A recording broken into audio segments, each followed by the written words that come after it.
kita mulai kayak gini.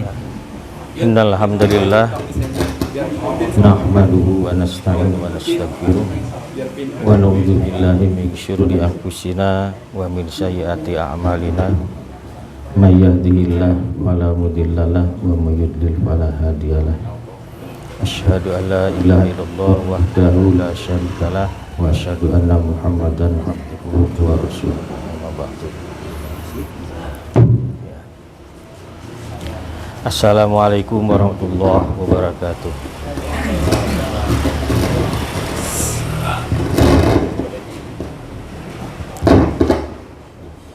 Pertama tentu kita memanjat puji dan syukur ke hadirat Allah Subhanahu wa taala. Pada malam hari ini kita memulai kembali ibadah tambahan kita setelah selama 1 bulan Ramadan itu tidak terlaksana, yakni rutinan pada maghrib setiap Senin malam. Pada hari ini kita berkumpul di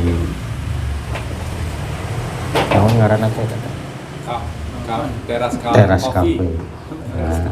Teras kafe Al-Muhajirin ini bisa dimanfaatkan karena memang ada ruangan-ruangan yang lain yang bisa dikembangkan sedemikian rupa fungsinya, dan tentu bukan hanya untuk jamaah yang rutin melaksanakan sholat berjamaah di masjid ini, tetapi juga untuk siapapun, ya terutama tentu untuk warga BCI.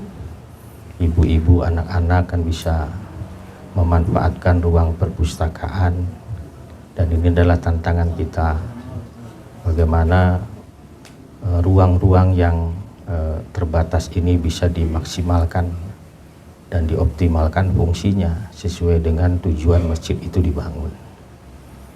Jadi di zaman Rasul itu bahkan masjid menjadi pusat aktivitas latihan bela diri dan macam-macam yang lain, termasuk berkesenian. Ya tentu berkesenian yang tidak melanggar etik dan norma syariah.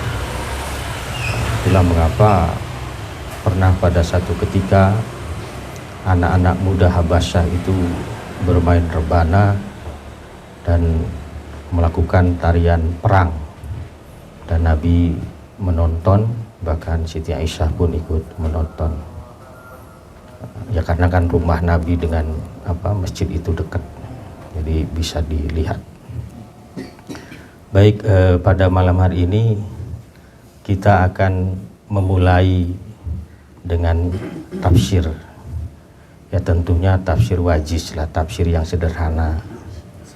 Nah, ayat yang saya pilih ini sengaja memang ayat yang bisa mendorong kita untuk lebih bersemangat memperjuangkan agama Allah.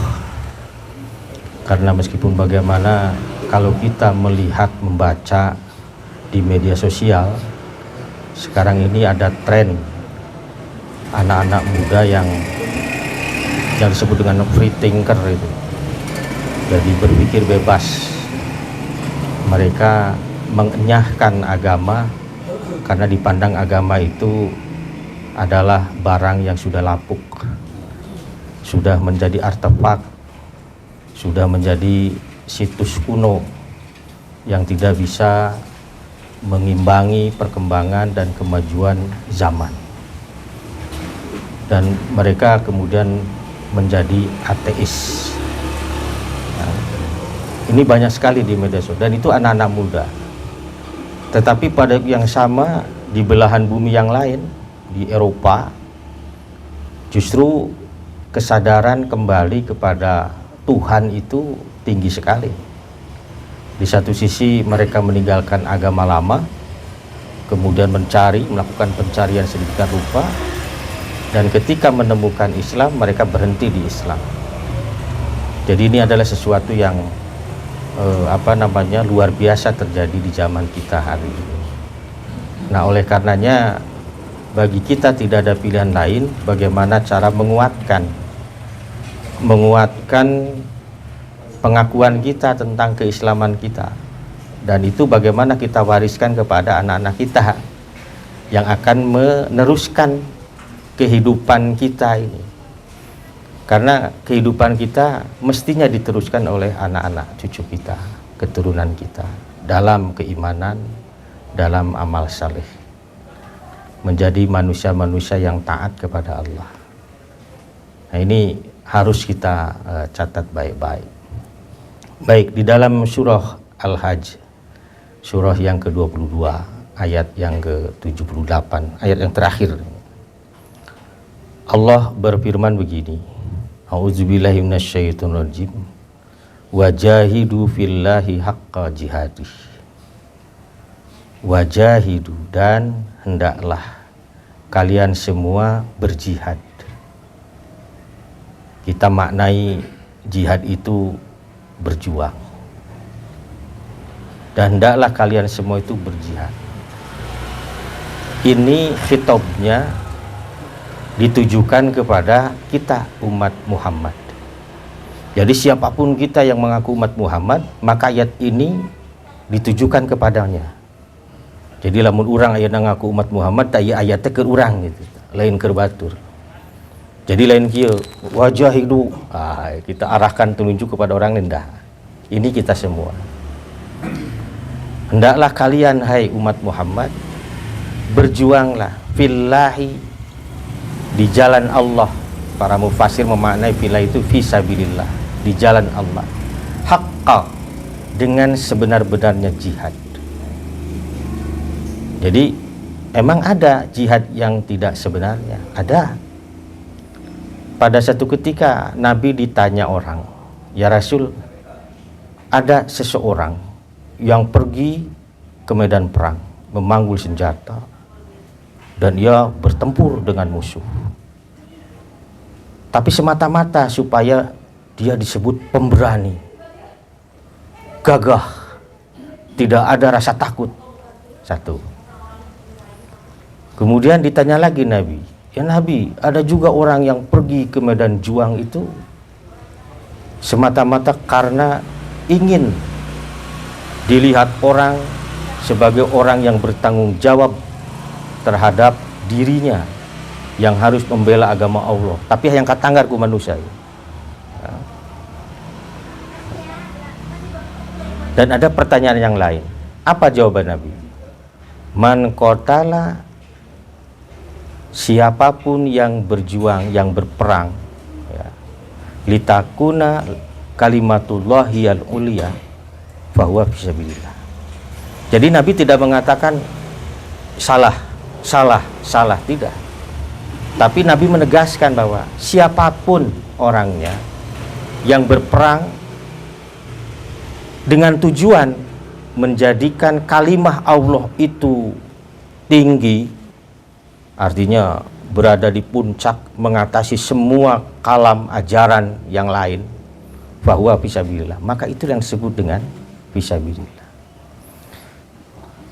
Jadi goyah atau tujuan dari jihad itu adalah bagaimana menjadikan agama Allah itu menjadi agama yang mengatasi semua agama-agama yang dibuat orang. Kan agama ada banyak rupa dan jenisnya, termasuk juga keyakinan-keyakinan. Kan dalam Quran disebutkan innalladzina amanu walladzina hadu wan nasara wassabiin. Artinya menunjukkan bahwa keyakinan tidak satu, ada banyak. Sobiun itu adalah keyakinan yang menuhankan berbagai macam rupa, benda dan barang, baik yang berasal dari alam yang dicipta Allah ataupun yang dibuat sendiri. Ada menyembah api kan, menyembah matahari dan yang lain-lain. Nah, jadi dan ingat bahwa dalam Quran kan disebutkan alhamdulillahilladzi arsala rasulahu bil huda wa dinil haqq liyudhhirahu 'alad dini kulli walau karihal musyrikun. Jadi Nabi diutus adalah supaya Nabi itu menzahirkan, memenangkan agama Allah itu, supaya dia mengalahkan seluruh agama yang ada semuanya. Meskipun orang-orang musyrik yang menganut agama-agama itu membencinya, tidak suka. Dan memang perjuangan menegakkan agama Allah itu selalu akan berhadapan dengan orang-orang yang menolaknya. Nah, yang ingin saya katakan adalah bahwa ayat ini memerintahkan kita untuk berjuang, berjihad. Jihad itu apa sih? Dalam bahasa yang sederhana begini, jihad itu adalah mengerahkan seluruh kekuatan dan kemampuan kita yang ada pada diri kita dan apa yang kita miliki, itu jihad. Jadi apapun, dan itu menyangkut apa ini, tubuh kita, bahkan nyawa kita, harta benda kita, ilmu kita, jabatan kita, apapun. Ada yang disebut dengan al-juhdu, al-wus'u. Jadi badul juhdi wal wus'i. Jadi mengerahkan seluruh kemampuan, kekuatan yang kita punya, dan juga apa yang kita miliki, yang ada pada diri kita dan apa yang kita miliki. Itulah yang disebut dengan jihad. Nah, persoalannya kan ada orang-orang yang kitalnya itu, berperangnya itu adalah untuk tujuan-tujuan dunia. Tujuan dunia itu termasuk ingin dipandang orang sebagai pemberani, supaya disebut pahlawan nanti setelahnya. Atau kalau misalnya dia punya ilmu, supaya disebut orang pinter, supaya disebut kubatur teh ajengan, oh bunga guys disebut ajengan, disebut kiai, oh geus bangga, disebut ustad gitu kan. Atau ketika kita punya harta, supaya disebut orang dermawan. Nah, itu bukan jihad fisabilillah kata Nabi. Jihad fisabilillah itu adalah litakuna kalimatullahi ilal uliya. Bagaimana caranya dengan jihad yang kita lakukan itu, kalimah Allah itu menjadi pemenang. Nah, itu yang harus dicamkan oleh kita. Jadi ya tugas orang kafir. Mengapa demikian? Said Hawa itu pernah menyebut begini. Ada 5 macam jihad itu. Pertama ada jihad bilisan, jihad dengan omongan.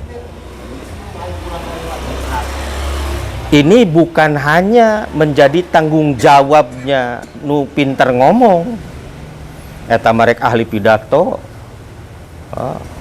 ataupun dia ajengan, ustadz atau siapapun, semua kita.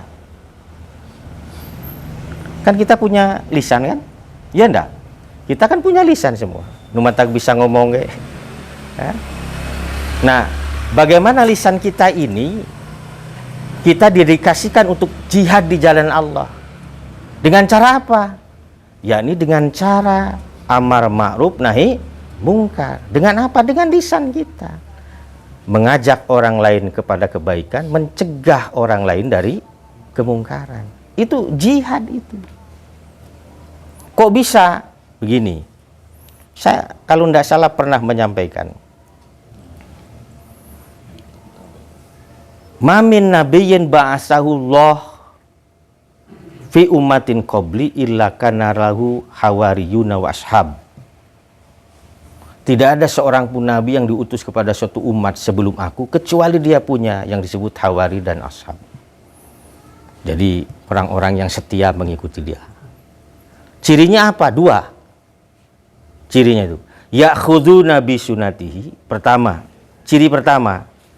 Nah, kata Nabi, wa man jahadahum biyadihi fahuwa mu'min. Siapa yang berjihad kepada generasi yang jelek ini, yakni dengan ya mengajak dia untuk kembali kepada kebenaran.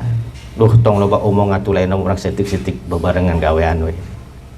Ulah kieu atuh nu kieu teh eueuh parentahna. Nu kieu teh eueuh aturanana, teu nincakana dalilna.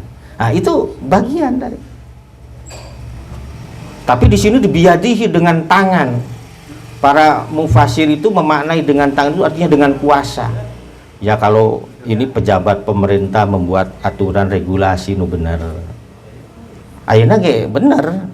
Nyieun aturan mah ngan aturan teu nincakana syariah.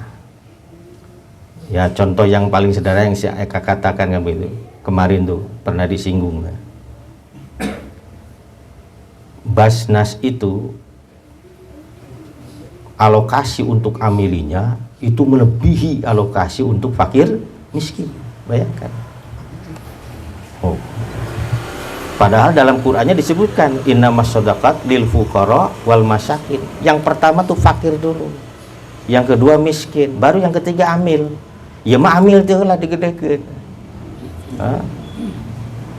Kantorna mah hade alus, sofana keren. Kendaraan dinesna hade.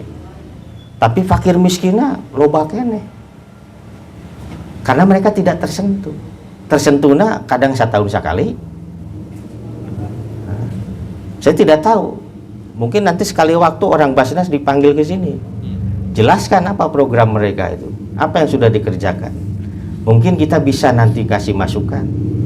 Karena faktanya kan masih banyak orang yang tidak bisa menyekolahkan anaknya karena ketiadaan biaya. Padahal ayah Basnas menghimpun dana masyarakat yang diwajibkan oleh agama. Itu kan jadi kritik. Di Jawa Tengah kan jadi kasus waktu zamannya Pak Ganjar kan. Nah sekarang karena dikritik habis-habisan Basnas, Kementerian Agama berkreasi, katanya akan membuat semacam lembaga atau badan apa yang akan menghimpun dana umat sampai 1.200 triliun.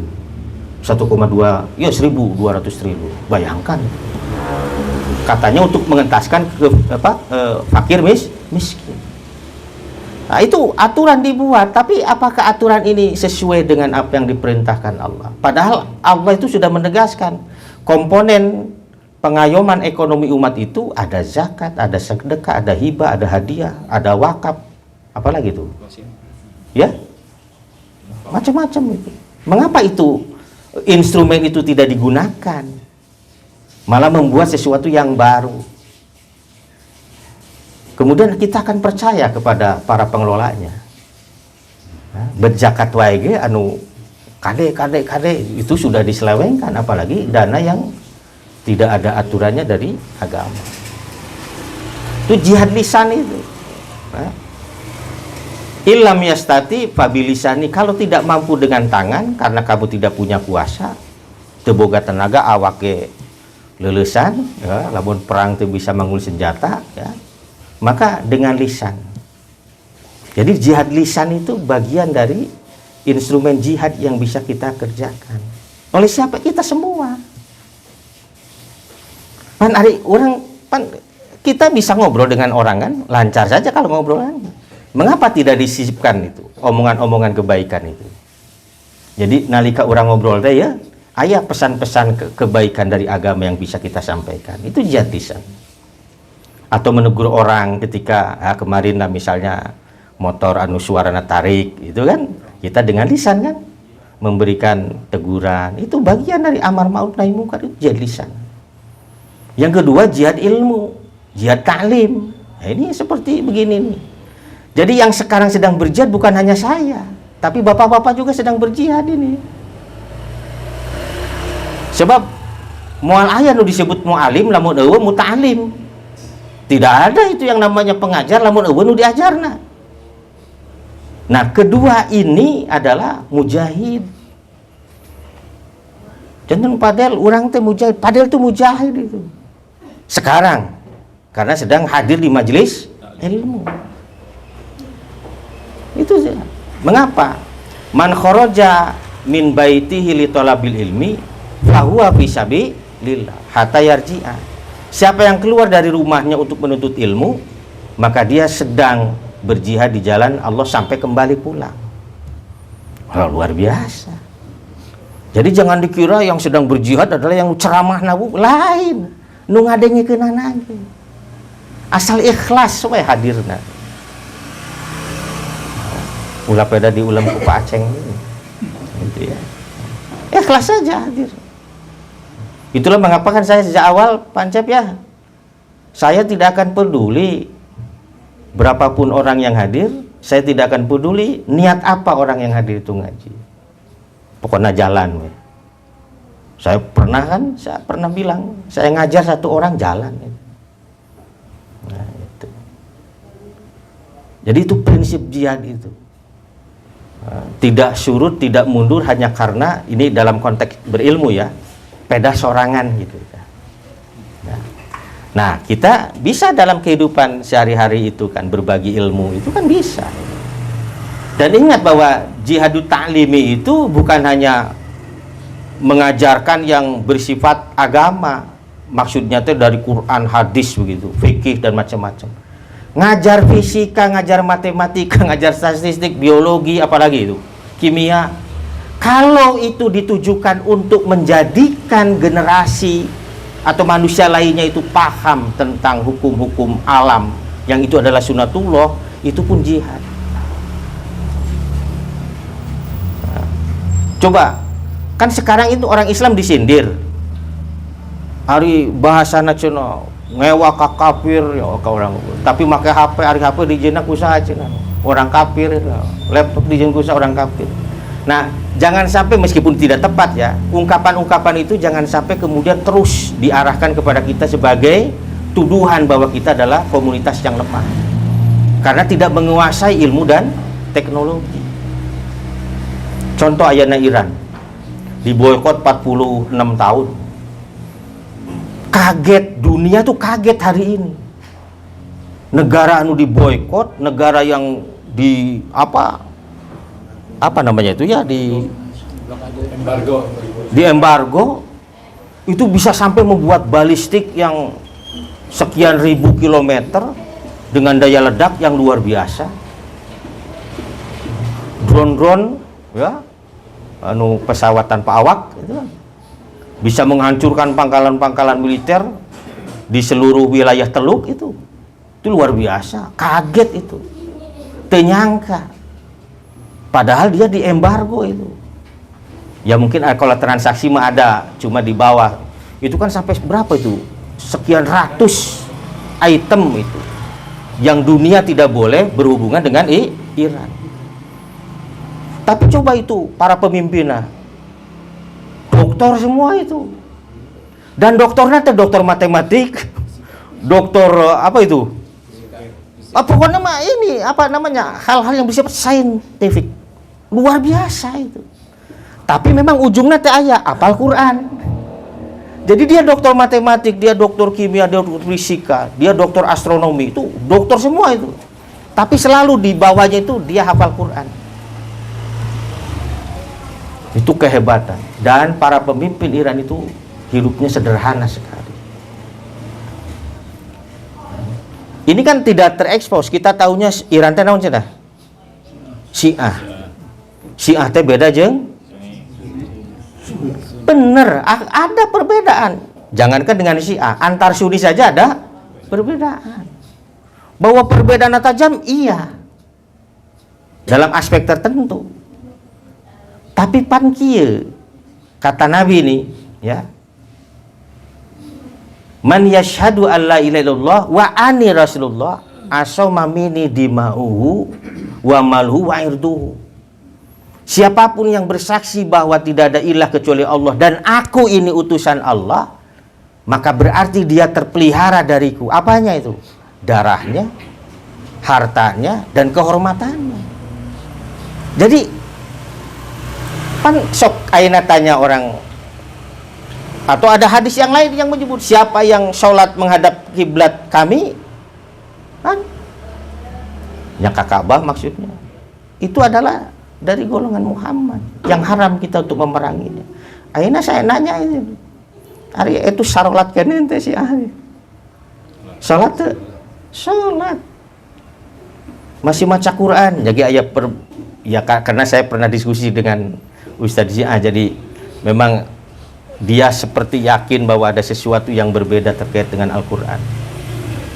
Meskipun TGB, Tuan Guru Bajang itu ya, kan didatangi oleh TGB diundang ya, kalau tidak salah ya, diundang ke kedutaan besar, muka Quran Syiah, diperiksakan. TGB itu ahli Quran ya, dokter Al-Quran, lulusan Al-Azhar kan. Tidak ada yang berbeda, meskipun itu dipandang bahwa ada sesuatu yang berbeda. Tapi itu kan ingat bahwa Syiah itu berfaksi-faksi. Ada yang dekat dengan Sunni, apa itu? Syiah Zaidiyah. Itu persis seperti kita ini. Nah. Jadi itu jihad taklim itu maksudnya. Jadi mereka belajar fisika, astronomi, apapun itu. Sejauh itu adalah untuk meninggikan kalimat Allah, itu jihad masuk kategorinya. Itulah mengapa saya tuh kadang prihatin juga kalau ada orang, entong sekolah ke sekolah umum, kudu ke pesantren, enggak. Itu peninggalan kolonial yang memisahkan antara ilmu agama dengan ilmu sains. Itulah mengapa sekarang muncul kesadaran itu, sekolah-sekolah Islam yang disebut dengan sekolah Islam terpadu itu. Dipelajari aspek diniyahnya, tapi juga dipelajari aspek kauniyahnya. Itu sesuatu yang baik. Yang ketiga, ada yang disebut dengan jihad siasi, jihad dalam bidang politik. Jadi harus melek politik. Dan politik itu adalah seni. Bagaimana kita bisa memengaruhi orang lain itu, sehingga orang lain ikut kita.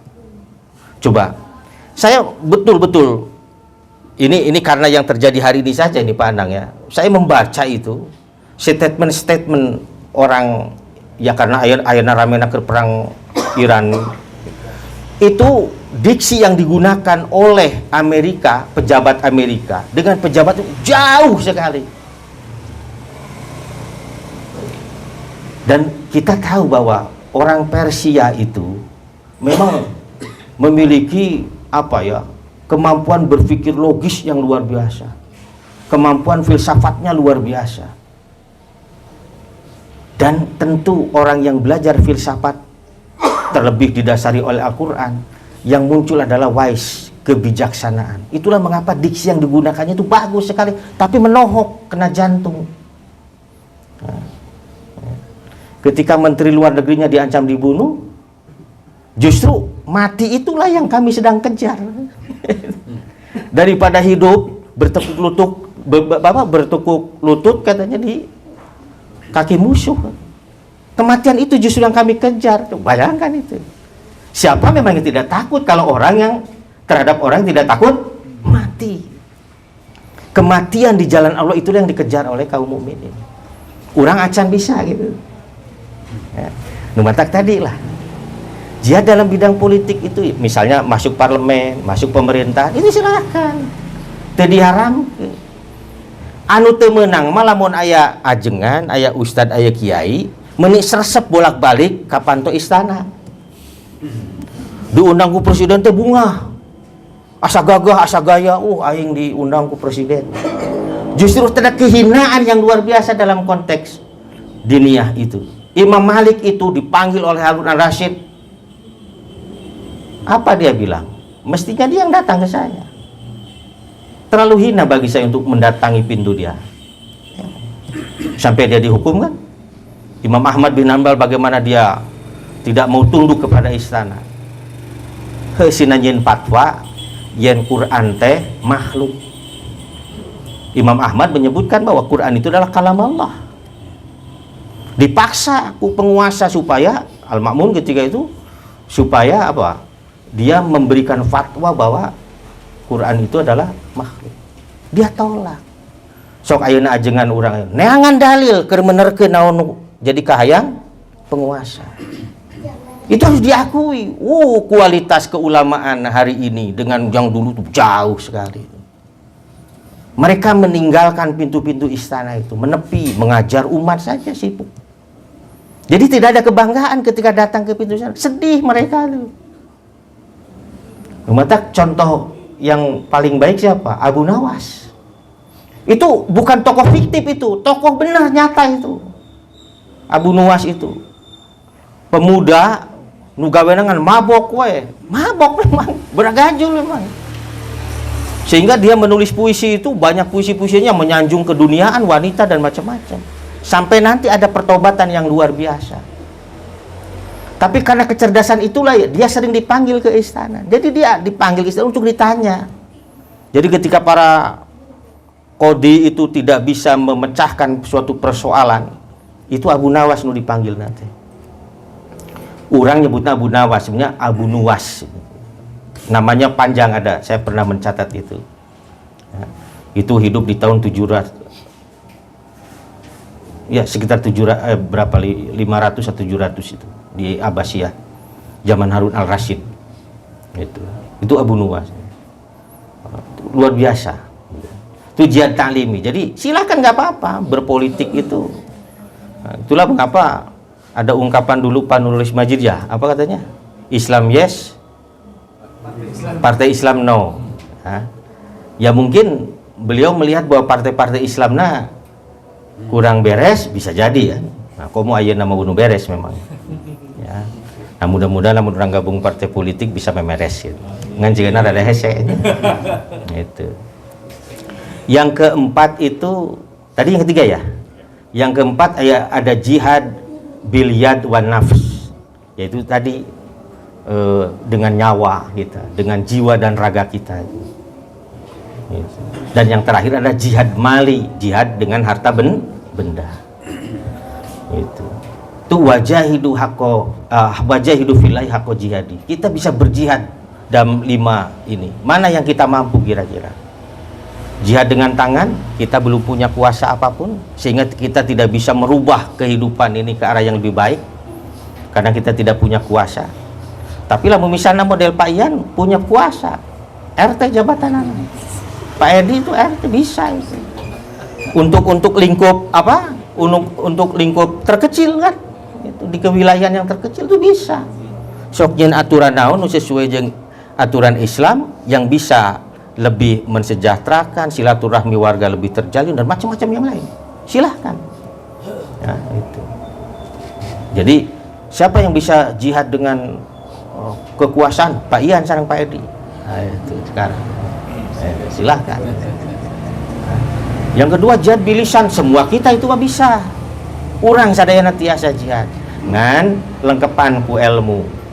Tapi kan ingat dalam hadis kan baligu ani walau ayat.